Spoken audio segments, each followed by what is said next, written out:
agradecer a presença de todos esta manhã, que está assistindo a gente aí do outro lado.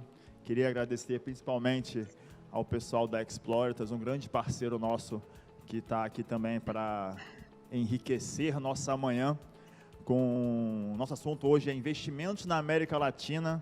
Tá? Eu acho que é uma pauta interessantíssima, uma pauta pouquíssimo falada, e a gente espera explorar bastante aí nessa horinha. Antes de mais nada, eu acho que vai enriquecer ainda mais a nossa palestra, o nosso debate aqui, se a gente fizer ali uma breve apresentação, Daniel, Andrei, enfim, contar um pouquinho da história de vocês, contar um pouquinho, né, da Exploritas, como a história de vocês chegou até a Exploritas, e contar um pouquinho também dessa tese que talvez aí, por mais, talvez simples não seja a palavra, mas por mais interessante que pareça, é uma tese que é pouco usada no mercado. A gente vê muita estratégia Brasil, muita estratégia Estados Unidos, etc. E a gente vê poucas casas focadas em América Latina, que é um pouco do case de vocês, que é interessantíssimo. Então, se a gente puder abrir, Daniel, eu pedi para você começar contando um pouquinho da sua história como gestor e um pouquinho de como a sua história chegou na Exploritas e na América Latina. Legal, Bruno, um prazer estar com vocês aqui, né? Sempre bom falar um pouco do que a gente faz, e vocês têm sido um parceiro muito importante para a gente também. Quer dizer, eu tenho 20 anos de mercado, né? E desses 20 anos eu tenho 15 anos exclusivos trabalhando na América Latina, né? Trabalhando com fundos de América Latina. Comecei na América Latina em São Francisco, né? Num fundo americano focado na América Latina. Depois morei 3 anos em Buenos Aires. Comecei trabalhando com ações, depois trabalhei com bondes, né? E a história, né, da Exploritas, né? Eu trabalho no fundo chamado Explorador, e a Exploritas foi um fundo que nasceu dentro do Explorador, né? E a ideia sempre foi montar um fundo aqui no Brasil, onde você tivesse acesso ao mercado lá de fora, né? Quando você olhava lá para trás, sei lá, 5, 6 anos atrás, né? Você tinha os juros muito altos aqui no Brasil e o prêmio de risco muito baixo, né? Então, e a ideia também, quer dizer, eu com background também de ações, de bondes, né? É poder montar um produto que pudesse navegar entre as duas coisas, né? Porque tem hora que faz mais sentido ter mais ação, tem hora que faz mais sentido ter mais bondes. Então, essa ideia de poder capturar um pouco do excesso de retorno, as oportunidades, em diferentes tipos de ativos, em diferentes países, né? Então, quando a gente olha países da América Latina sozinhos, eles são pequenos, né? Mas você junta todos eles, você tem mais um Brasil. Você tem o México, Chile, Peru, Colômbia, né, os andinos. Você tem a Argentina, né, que já foi pior, hoje está mais um pouco ruim. Você tem, talvez, a Panamá ali tem uma ação que é a Copper Lines, que é uma grande aviação, às vezes você tem, às vezes você não tem, mas tem uma oportunidade de investimento. Então, você consegue, né, olhar um ambiente de risco parecido, né, com a América Latina, são países emergentes, mais desenvolvidos ou menos desenvolvidos, né, e você consegue olhar outro tipo de ativo. Então, a gente olha, né, 6 países, e a gente olha ações, bonde, câmbio e juros, né? Então, quando você olha aí 6 países, né, em quatro tipos de ativo, você tem basicamente aí 24 caixinhas de investimento, e a ideia é buscar qual que é a melhor assimetria de risco-retorno entre esses 4 ativos, né? A gente tem 14 pessoas trabalhando com a gente, temos 8 sócios na empresa, né? Tem o André, que é o nosso economista aí, que vai falar um pouco mais sobre ele, mas é um economista que alia, né, essa coisa de experiência com a teoria, quer dizer, um PhD em economia por Berkeley, trabalhou 10 anos na Gavi. Então, a gente tem sócios, né, muito sêniores, que ajudam a gente a ter uma discussão boa, né, porque dizem que ferro afia ferro, né, então você tem gente boa, competente, a nossa discussão, o nosso comitê são mais relevantes. Mas eu deixo o André falar um pouquinho mais sobre ele aí, depois a gente continua falando com vocês. Bom, como o Delabio falou, né, eu me juntei aí a Exploritas há 1 ano e 3 meses. Sou PhD em Economia pela Universidade da Califórnia, em Berkeley. Tenho aí 20 anos de experiência no mercado, trabalhei em bancos, Unibanco, Banco BBA, e a maior parte da minha carreira eu tive na Gavi Investimentos, cobrindo no Brasil e América Latina. né, como sócio, trabalhei por 12 anos lá, antes de me juntar aí ao time do Explortas no final de 2019, né? Perfeito, perfeito, gente. Excelente. Gostei dessa frase, ferro afia ferro. Decorei aqui, é extremamente útil. Realmente, vocês têm um time... Você tem que ter, né? Quer dizer, eu acho que... Eu lembro um chefe meu, para mim, falava uma coisa. Você tem que gostar de quem você trabalha. Porque o seu companheiro de trabalho, você vai viver mais do que com a família. E tem pessoas que desafiam, né? Eu lembro, muito tempo atrás, meu chefe viajava muito, né? Eu falava, pô, mas falta alguém para você debater, né? Se você debate com alguém, né, com espelho, você fica meio com o seu viés e você vai indo. Então, lá no esporte, a gente foca muito em discordar, sabe? Com respeito, mas no debate de ideias, né? Então, esse debate de ideias, de não, olha, acho que você está errado, acho que não é por aqui, você pensou nisso, ele é muito interessante, né? E qualquer comitê que a gente faz lá, por mais que o analista não seja como daquele setor, pô, é gente muito inteligente, né? E que coloca e fala, pô, fala coisa com coisa, e aí você vai crescendo, né? Eu acho que o debate é muito bom. Excelente, excelente.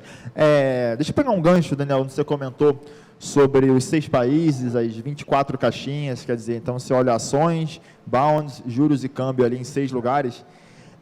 Você consegue entrar em um pouquinho mais de detalhes de como é o processo de análise, como cobrir 6 países e chegar ali, não, escolhi a Copper Lines, escolhi a ação X ou o bound Y. E para complementar essa pergunta, de 2020 para cá, com a pandemia e tudo isso que aconteceu, o que mudou no processo de análise de escolha de um ativo dentro do Exploritas? Eu acho que a gente está olhando, a gente tem uma visão, né, muito mais top-down, né, então olhar o fundamento das empresas, fluxo de caixa, ambiente competitivo, ambiente regulatório, então olhar isso e ter um filtro um pouco mais macro, né? Então o macro, você não começa, vamos investir em tal país, né?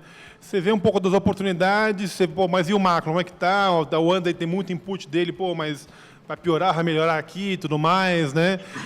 E a gente olha muito mais investimento, né? Quando você pensar, você tem um viés meio de médio e longo prazo, né? Então, se eu segurar esse ativo por 5, por 10 anos, né? Faz sentido? Não, faz sentido. Então, então é um plus. Aí você olha um pouco mais no curto prazo, você fala, tem momentum, tem algum trigger, né? Tem algo mudando, não está precificado ainda, uma melhora, uma piora, né? E você olhar um pouco mais disso.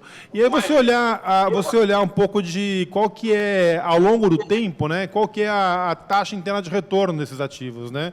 Então, pensa, se não puder vender por 10 anos e carregar por 10 anos, quanto é que tem? E aí você tem uma comparação de, isso aqui dá R$12, dá 10 nominal, esse bonde dá 9,5 em dólares, né? Essa concessão aqui dá um TIR real de 7%, né, que é NTNB mais 2, entendeu? Então, você começa a elencar, né, um pouquinho de quanto você acha que vai dar de retorno em cada tipo de ativo, né, qual que é o nível de risco desse retorno. Então, tem uma simetria positiva ou negativa, né? Isso, mas talvez seja um pouquinho mais, ou isso aqui é o melhor cenário, né? A volatilidade desse ativo é muito alta. Então, você começa a elencar um pouco níveis de risco. E aí você vai compondo a carteira, né? Tem mais confiança, menos confiança, você vai em posição de 2%, 3%, 4%, 5%, 6% a 8%, né? Então, esse é um pouquinho. Eu diria que, ultimamente, né, você tem tido, né, 2020 foi muito difícil para a gente, né? A gente está em processo de recuperação.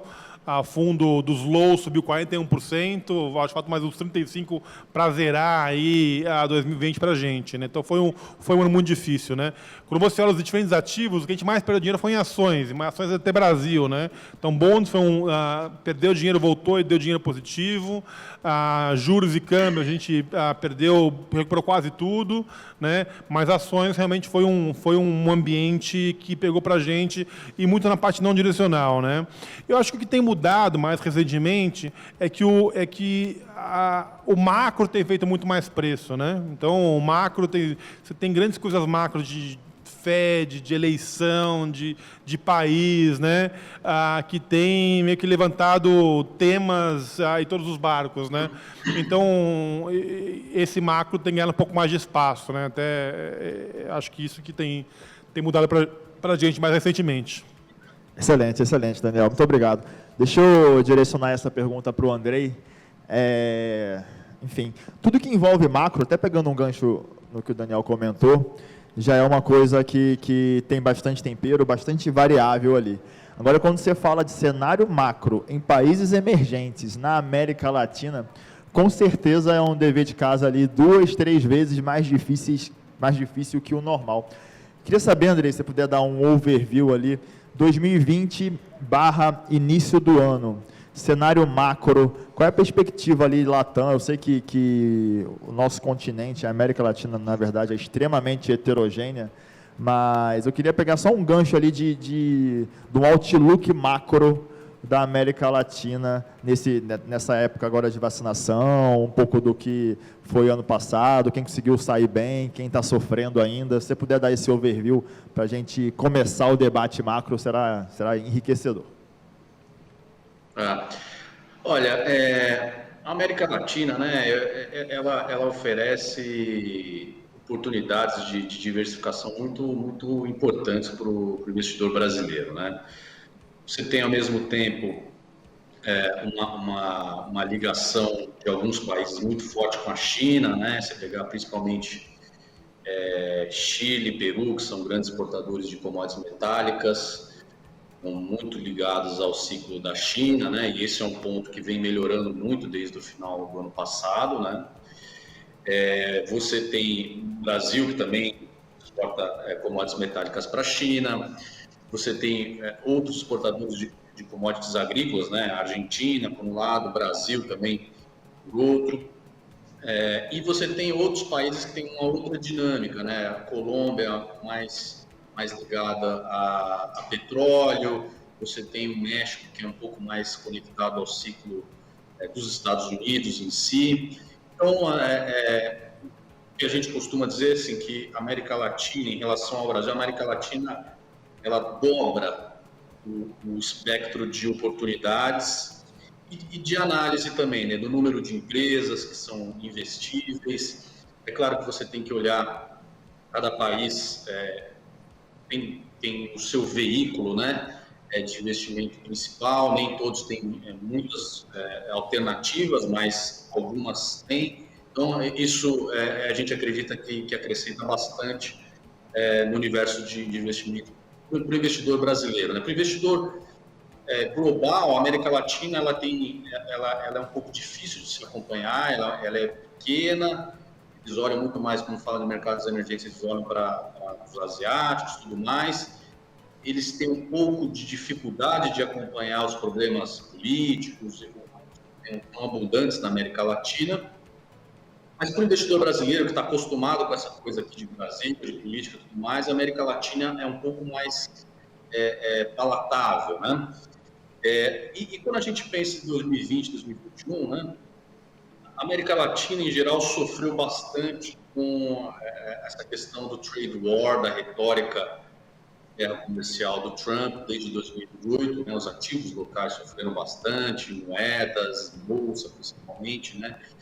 O Brasil é o principal exemplo disso, né? De país que sofreu muito com isso. E agora, desde a vitória do Biden nos Estados Unidos, a percepção geral é de que há uma redução de volatilidade nessa questão de guerra comercial. E aí você junta isso com a China crescendo bem, melhora, desanuvia um pouco o ambiente para esses mercados emergentes, tá certo? Agora, no início de 2021, esse cenário assim, benéfico está sendo um pouco mais testado, mas a gente acredita que esse plano de fundo um pouco mais positivo para a América Latina continua, né? Quando a gente olha para o macro específico, né, para a política da América Latina em geral, ela é pior do que era há 3, 4 anos atrás, né? Nenhuma grande história positiva acontecendo na região, mas isso é um ponto muito importante para investimento na América Latina, né? Quando a gente olha o preço agora é muito mais barato do que 3, 4 anos atrás. Então, a gente acredita que a gente pode estar entrando num ambiente de oportunidades grandes. A gente sabe que essa tecnologia militar é muito cíclica, né? Ela vai do céu ao inferno em pouco tempo, mas a gente imagina que a apesar das histórias macropolíticas, né, não serem tão boas agora, a questão do preço agora está muito mais barato do que estava 3, 4 anos atrás, é muito relevante. Por isso que a gente enxerga oportunidades muito boas para a região, justamente nesse momento. Excelente, excelente, Andrei. Muito obrigado. Eu vou puxar um gancho ali em algo que você falou sobre eleições americanas e Biden. Aí depois eu volto, Daniel, para perguntar como isso se traduz em alocação. Mas fala-se muito, e aí, assim, fala-se, assiste-se, né? A gente está meio que assistindo a onda azul, esse novo viés político, por mais que o Biden tenha um discurso sobre o fim da polarização, sobre debate, sobre vamos parar de ficar em extremo opostos, etc.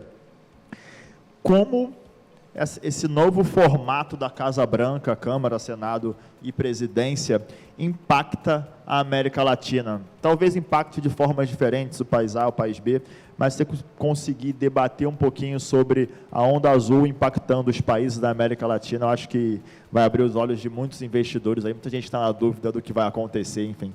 Andrei, por favor. Sim, boa pergunta, né? Eu acho que essa é a grande questão que nesse início de 2021 está pegando um pouco o mercado, deixando eles um pouco mais em dúvida, se não era tão positivo assim para mercados de energia.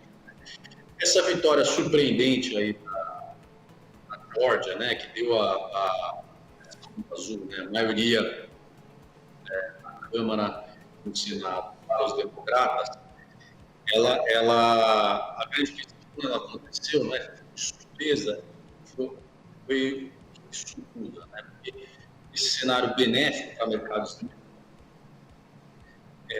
ele pressupõe que você melhora de um lado essa questão comercial, que machucou muito os emergentes e a América Latina, mas por outro lado, a expectativa era que o governo não teria uma maioria suficiente para fazer o gasto fiscal muito alto. Qual é o problema, né, de fazer um gasto fiscal muito alto para a região da América Latina? Você correria o risco de promover uma abertura da curva de juros americana muito rápida. A gente viu um pouquinho disso acontecer no início desse ano, né? A Treasury, 10 anos aí saindo de 0,85 chegou a bater quase 1,20, hoje está mais ali para 1,05. Mas com essa Blue Wave que você mencionou, os mercados começaram a ter um pouco de medo de que eles poderiam errar a mão no fiscal, fazendo a curva de juros nos Estados Unidos abrir muito rápido, o dólar se valorizar, revertendo um pouco daquele cenário benéfico que a gente viu no final do ano para mercados emergentes. Acho que o que a gente pode falar sobre isso é que, apesar de ser uma Blue Wave, ela é a Blue Wave mais fininha que a gente viu nos últimos anos, né? Isso quer dizer que a maioria, né, que os democratas no Senado é muito estreita. Na verdade, é um empate no Senado, né, em número de votos, e seria desempatado pelo voto do vice-presidente, né?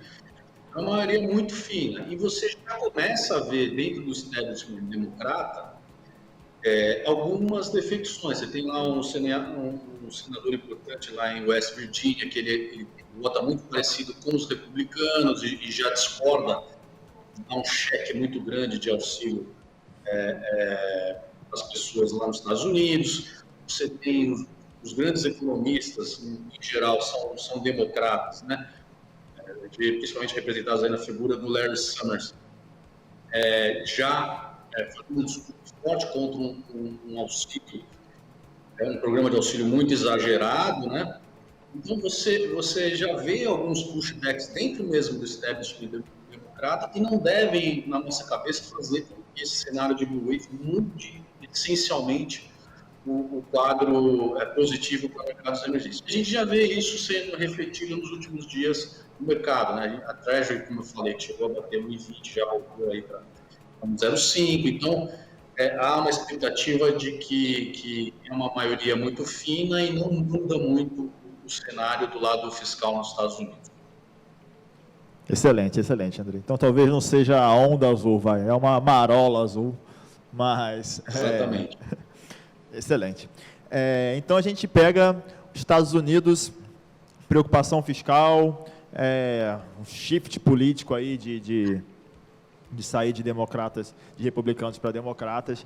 A gente pega ali a América Latina com as suas particularidades, mas como todo bom emergente, com o fiscal no gargalo, com instabilidade política em vários países, com problemas sociais, assim, muito mais graves que os vizinhos de cima, os vizinhos do lado. Como eu consigo traduzir tanta variável, grandes variáveis ali que implicam em turbulências em alocação? Eu imagino que o prêmio de risco Brasil faça com que volte-se a olhar para juros reais, etc. Como é que vocês estão vendo, e aí talvez o primeiro degrau ali do top-down, para alocações? Estou olhando mais juros, estou olhando mais ações país A, B e C. Como está isso hoje, Daniel? Acho que a primeira coisa que a gente tem visto, né, é que tem que ter um pouco mais de alocação a ativos de risco, né? Quer dizer, a máxima do Ray Dalio lá de cash is trash, ela está mais real do que nunca. Quer dizer, você tem no mundo hoje em dia, os juros é muito baixo, né? Então, no Brasil também, quer dizer, o CDI está muito baixo. Você tem hoje em dia a B americana está menos 1%, um pouquinho mais de menos 1%, né? Então, você investe 100 hoje aqui e você vai ter 90, né, daqui 10 anos. Então, você tem uma perda fixa ao longo do tempo, né? Quando você olha a taxa de juros efetiva aí nos últimos 12 meses do Brasil, foi 2%, a inflação foi 4,5%, né? Então, você teve uma perda, quer dizer, acho que nas primeiras vezes você tem uma perda real, né, depois da queda da inflação no Brasil, em termos reais, né? Então é algo muito poderoso o que a gente tem de falta de possibilidades, né? E com isso, né, eu acho que também um dos grandes riscos que o investidor tem no mundo, né, é esse risco de reinvestimento, né? A pessoa que, se o cara tinha, 10 milhões de dólares lá investidos, ou uma herança, né, ele punha treasury a 5%, ele tinha aí, ao ano, estou falando de 500 mil reais, né, de renda, 500 mil dólares de renda, podia viver bem, né? Tava ali com a vida garantida. De repente, esse juros vai para zero, né? Então, você tem um risco de, onde eu ponho dinheiro agora, né? Então, esse risco de reinvestimento é algo importante. Então, com isso, né, traduzindo para o nosso portfólio, a gente tem hoje um risco um pouco mais alto do que a média, e grande parte desse risco a gente tem colocado via NTNB mais longa, né? Então, que é um carrego atraente, né? Você fala que você tem aí a NTNB a 4,10, 4,15, né? Uma B longa, mais inflação, né? Inflação ano passado foi 4,5%. Né? Então, você teve um rendimento aí de 8,5 com CDI de 2, né? Então você teve um carrego aí de CDI mais 6, né? Então você tem uma atratividade desses juros um pouco mais longo, e então acho que isso aí é um bom colchão você tem. Antes você tinha o CDI a 14, né? Então era mais fácil você não tinha marcação no mercado, mas você tinha um rendimento atrativo. Hoje em dia, para ter esse rendimento um pouco mais atrativo, né, e sem ter risco de reinvestimento ao longo do tempo, você tem que correr um pouco mais, e isso aí, quando os juros mexem, os juros abrem, a político fala, Maia briga com Guedes, né, você tem uma alocação. E a outra coisa, né, que a gente tem que carregar uma posição em ações um pouco maior, né?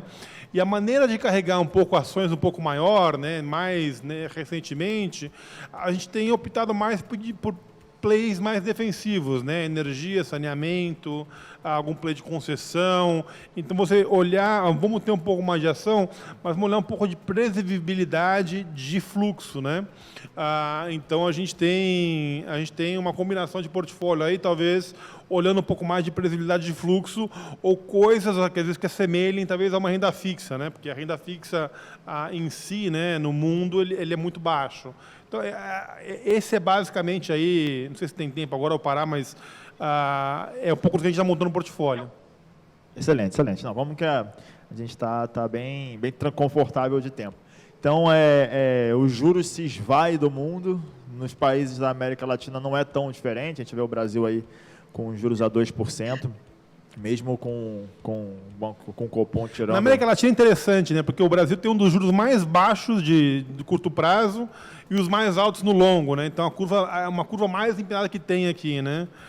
Hoje de manhã, o André pode até falar um pouco mais, teve a ata do Copom aí, chancelando talvez a partir de março já tenha aumento de juros, né? Então, talvez a gente inverta ou retire um pouco dessa anomalia que estava acontecendo aqui no Brasil. Excelente, excelente. Então, vou pegar um gancho, Andrei. Copom, juros a 2%, sem forward guidance, para quem está assistindo. Normalmente, quando o Copom, que é um órgão do Banco Central, que diz ali, que fala sobre os juros, enfim, que estabelece a taxa básica de juros, quando ele faz uma reunião, eventualmente ele dá um spoiler da próxima, né? Ele fala, o juros está 2%, na próxima reunião eu acho que eu vou manter 2%. Esse é o forward guidance ali do Copom e do Banco Central. Dessa vez, nessa última reunião, que a gente teve há um pouco tempo atrás, o Banco Central tirou o forward guidance e deixou o caminho aberto para os juros no Brasil voltar a subir. E esse tem sido aí talvez um dos debates ali mais frequentes no mercado financeiro. Andrei, juros Brasil, ata do Copom, fala um pouquinho para a gente sobre isso aí, qual é a sua visão? Tá. Bom, acho que nesse tema assim de diferenciação de América Latina e Brasil, acho que essa questão da política monetária vai ser bem relevante esse ano. A gente acredita que o Banco Central hoje sinalizou deve começar a subir os juros em março, né? Mas pelas projeções e pelo cenário de incerteza, a gente imagina que é uma alta bem moderada, bem mais moderada. Imagino que o Banco Central queira fazer um ciclo de 25 e 25 pontos, subindo a Selic para 3,75 no final do ano e chegando a 5% em meados do ano que vem. Então é uma alta que vem antes do que os analistas em geral esperavam há algum tempo atrás, mas ao mesmo tempo é uma alta bem menor do que está na Congresso, que coloca lá outros riscos, para o Congresso, político, que a gente vai falar mais disso. Agora, eu acho importante olhar, né, a diferenciação entre o Brasil e a América Latina nesse quesito. A gente está falando que o Brasil deve chegar a um juros a 3,75 no final do ano. Por outro lado, a gente vê países, por exemplo, como o México, né, com um juro hoje de 4,25. Essa é uma das principais razões, né, do juro, né, diferencial de juros. A moeda do México vem se comportando bem melhor que o real. Só que agora o México ele deve cortar os juros a partir da próxima reunião. A gente acredita que o juro está em 4,25 hoje, a gente acredita que ele corte para 3,5 aí nas próximas 3 reuniões. Então, em breve, por exemplo, a gente vai voltar a ter uma taxa de juros um pouco maior no Brasil do que no México, né? Hoje a gente tem 2, no México 4,25. Imagina que no final do ano a gente tem um pouco maior a taxa de juros no México. Tem outro país na região, a Colômbia, que está surpreendendo aí no Banco Central na linguagem mais dovish também. Esse ano está com 1,75 de juros, pode voltar a cortar. E os outros países da região, né, muito dovish também, não devem ter altas relevantes aqui no Brasil. A gente vê o Chile com taxa de juros próximo de zero, com forward guidance, e não devem alterar isso muito cedo. Mesma coisa, né? Então esse é um exemplo, né, de como é que a gente vê a América Latina proporcionando essa questão da diversificação, é algo que a gente coloca muito quando a gente fala. Excelente, Andrei. Muito obrigado. É interessante isso, né? Quer dizer que a gente segurou os juros a 2%, a inflação não pressionou, obviamente, por causa da pandemia e tudo mais. E agora a gente vai na contramão do México, que está começando a cortar juros. E deixa eu aproveitar, André, então, e talvez essa seja uma das respostas aí de por que o México está caminhando para o corte de juros, mas eu vou voltar ao assunto Estados Unidos e impacto América Latina, mas dessa vez não falando do Joe Biden, falando sim da Janet Yellen, Jerome Powell e talvez a segunda ou a primeira pauta ali dos grandes debates junto com os juros do Brasil. A possível injeção financeira que vai acontecer nos Estados Unidos de 1,9 trilhão, que é inclusive, como você falou muito bem, uma das causas da preocupação fiscal que existe lá. Como isso impacta a América Latina, de cima para baixo, ali do México até a gente, se é positivo ou negativamente, se a depreciação do dólar ajuda ou atrapalha a gente? Nós somos um país de commodities, um país extremamente exportador. Pode dar uma explanação sobre isso para a gente? Aí depois eu pergunto para o Daniel se esses fatores colocam países no radar de forma negativa também, né? Que a gente falou muito da parte positiva, não, olha o setor tal, agora eu quero saber quem você olha muito de longe, quer distância, porque está perigoso. Então, primeiro eu queria que você falasse um pouquinho sobre estímulos, depois a gente fala um pouquinho sobre o lado oposto ali da alocação. Essa pergunta ela se conecta com a anterior que você fez, né? O fato dessa Blue Wave ser, na verdade, uma Blue Marola, né? Uma maioria muito fina. Porque o governo propôs um pacote de 1,9 trilhão, mas o mercado já assume que vai ter que ser negociado para baixo, alguma coisa entre 1 trilhão e 1,5 trilhão, né? O próprio Joe Biden aí ontem já começou já abriu espaço para essa negociação ser feita, né? Eu acho que se ficar num pacote desse tamanho, entre 1 trilhão e meio, talvez um pouco mais perto de 1 trilhão, está dentro do que o mercado espera, né? Não deve promover aí uma abertura grande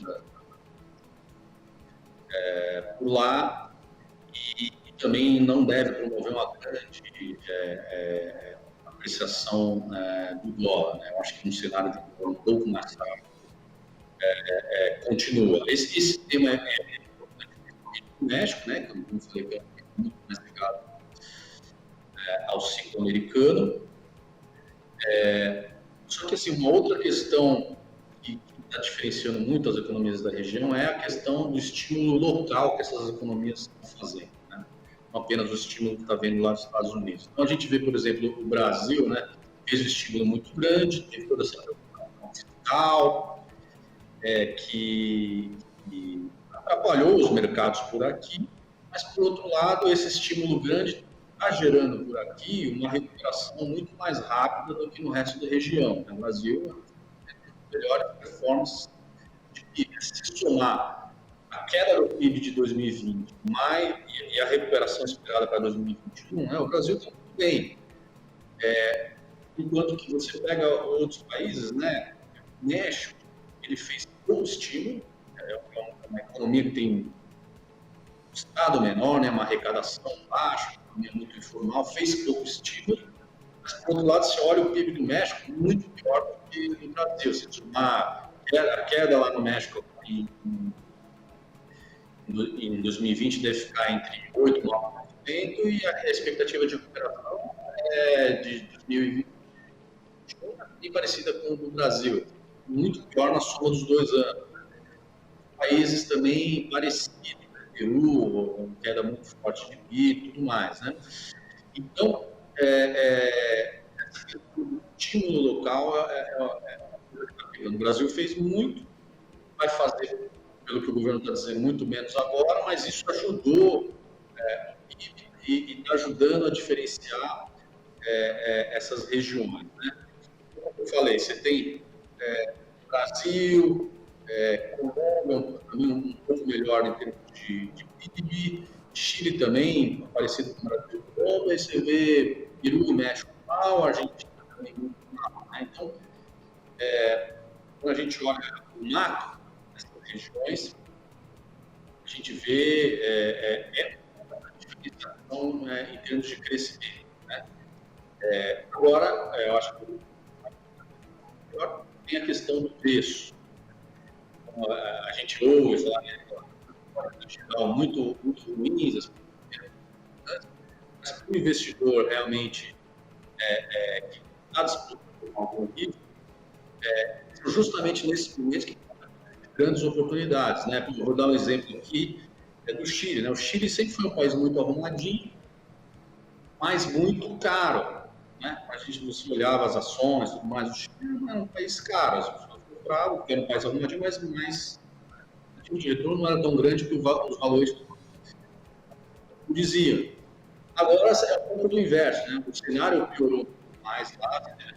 Protestos, tem uma gera alguma incerteza maior no caso. Por outro lado, os preços são melhores hoje em dia que eram 3, 4 anos atrás. Eu acho que lá mais. Excelente, excelente, Andrei. Por favor, Daniel, eu tenho uma segunda pergunta depois sobre a alocação, mas me conta um pouquinho do extremo oposto. Quais são ali os terrenos ou os setores que vocês estão mantendo uma distância? E aí depois eu falo um pouquinho do fundo. A gente, quando você olha para país, assim, né, a gente olha sempre o que está no preço, né?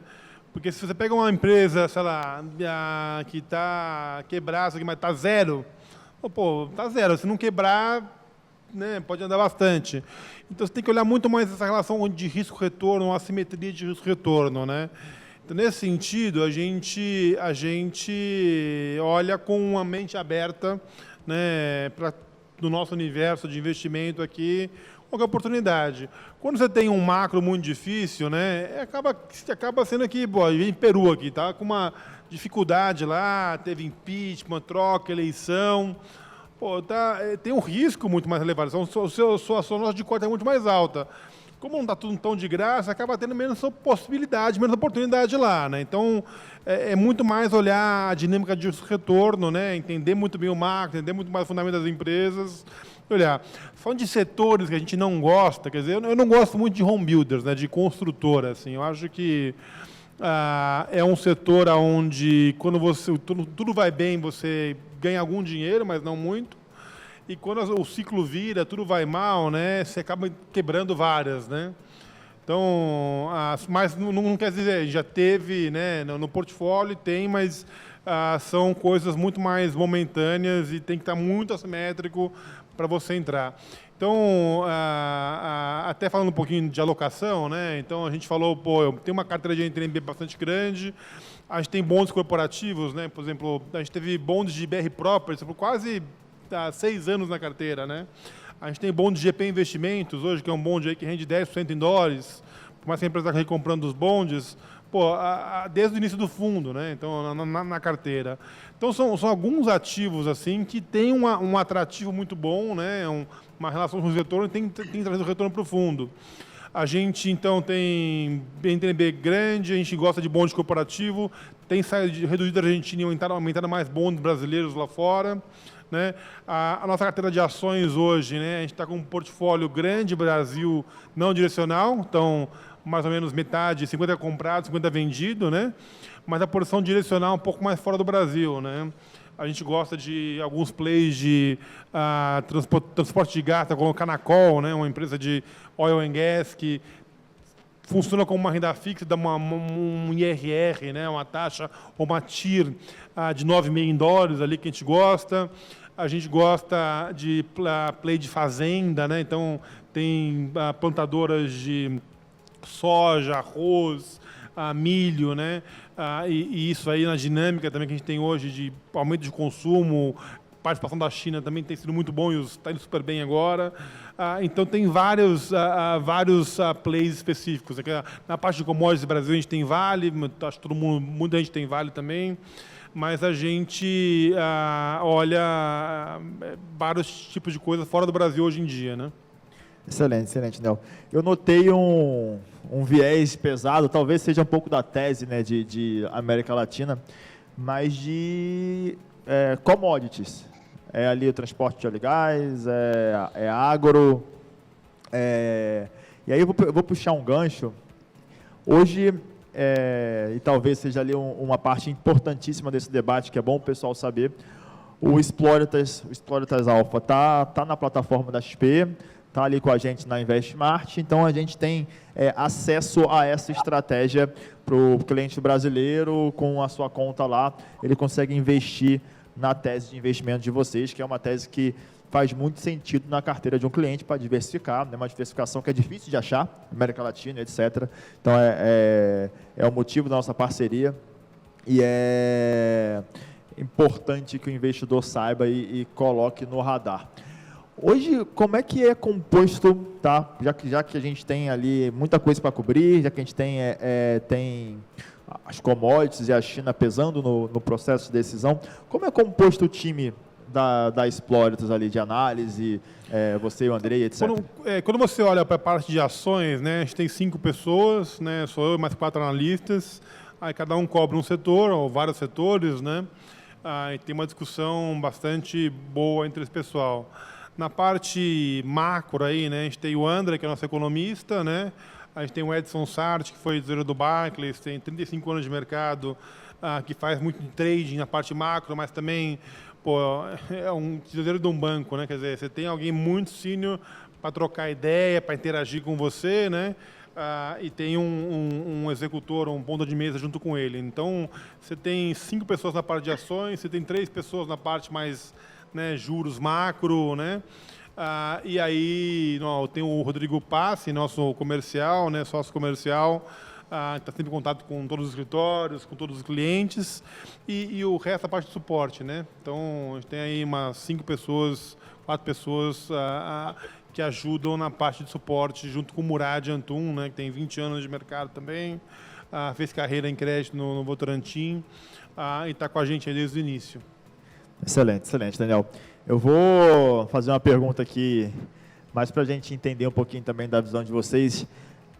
E aí ela é bem aberta mesmo, um pouquinho assim sobre as expectativas de vocês para 2021, tá? O que vocês esperam de 2021?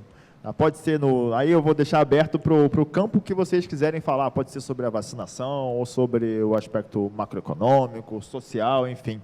Andrei, quais são suas expectativas para 2021? Olha, eu acho que falei bastante de América Latina, vou falar um pouco de Brasil agora, né? Acho que a gente está numa encruzilhada importante aqui. A gente tem um mercado, por um lado, muito pessimista, né? A gente vê, por exemplo, se a gente pegar a nossa moeda, né? A gente gosta de olhar a nossa moeda, né, contra os parceiros comerciais, né, que é a taxa de câmbio multilateral, em termos reais, né, ajustando pela inflação, e também ajustando pelos termos de commodities, né, que o Brasil exporta. Então, quando a gente olha isso, a gente está num maior nível de desconto em relação ao que a gente exporta da nossa história. Tá? Pior até que naquele estresse da eleição do Lula em 2002, né? Então, a gente está, em relação aos preços de commodities, a gente está 40% do câmbio local descontado em relação aos preços de commodities. Quando a gente, na média dos últimos 10 anos, a gente teve aí de 10% e 15% descontado. Então, eu tenho muito pessimismo colocado nos preços de mercado, na curva de juros, né? No Brasil, e isso está refletindo toda essa incerteza política que eu falei, que eu falei. Então, eu acho que há espaço, né?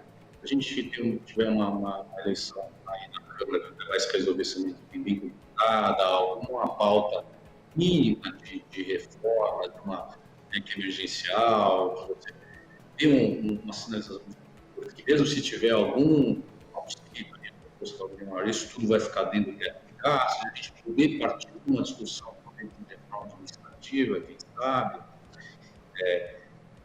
Qualquer coisinha adicional no Brasil, eu acho que pode ser bem surpreendente do lado positivo, dado que tem muita coisa ruim no preço. Né?